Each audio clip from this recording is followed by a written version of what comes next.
DaVinci Resolve, or also known as the father of editing softwares. So in case some of you all don't know, CapCut decided to become a bit money hungry and has decided to make basic features like exporting audio into a pro feature with 9 free uses. Even their subreddit's going crazy. And due to TikTok being banned in the US and CapCut being owned by the developers behind TikTok, ByteDance, I need to find an alternative. When I started editing on my computer, I used CapCut and it went fine. Most of the features needed to make a video are built into CapCut and you don't need Pro to use them. But what made CapCut unique was the animation. In CapCut, you could animate almost anything. If you want to grayscale a video, you could always just animate the opacity meter from 0 to 100, or you can animate the saturation of the filter, boom. And the color customization in CapCut was perfect. I really didn't want to move away from CapCut, but I don't want to spend $9.99 a month when there could be better editing softwares available. And out of every editing software I've seen, DaVinci has really caught my eye. CapCut is primarily a video editing software. If you want a video, you can get a video using CapCut. With CapCut's features, you can make a pretty decent video, but with DaVinci,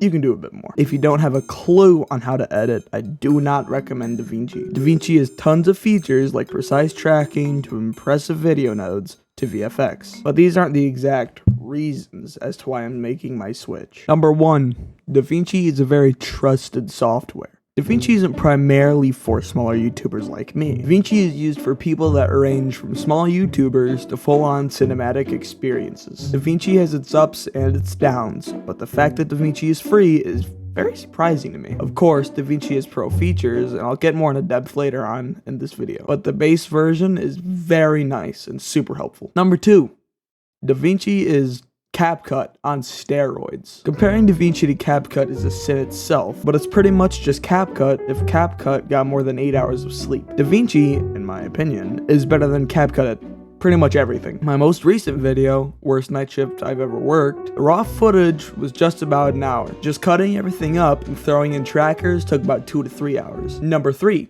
DaVinci is very customizable, from renaming your audio tracks to being able to change a bunch of settings while rendering. Number 4, DaVinci knows how to audio. DaVinci has so many audio options. CapCut only had voice changers, speed, and your average volume and fade in and out. But DaVinci has this really cool setting where you can control where your audio comes from. For example, right now my voice is being played through both audio channels, or your left and right speakers in your headphones. If I wanted to have my voice only come in through the left audio channel, then I can do so as I please. I can do the same thing with the right. Sure, DaVinci has so many good things about it, but there are some things to be noted, like DaVinci with beginners kinda sucks. I already made this point, but if you're a beginner, I do not recommend DaVinci as your first editing software. I have been editing for about 4 years now. I started with InShot, which is a, mobile editing app. Then I moved to CapCut, but the desktop version. And I have made my third switch to DaVinci, which ultimately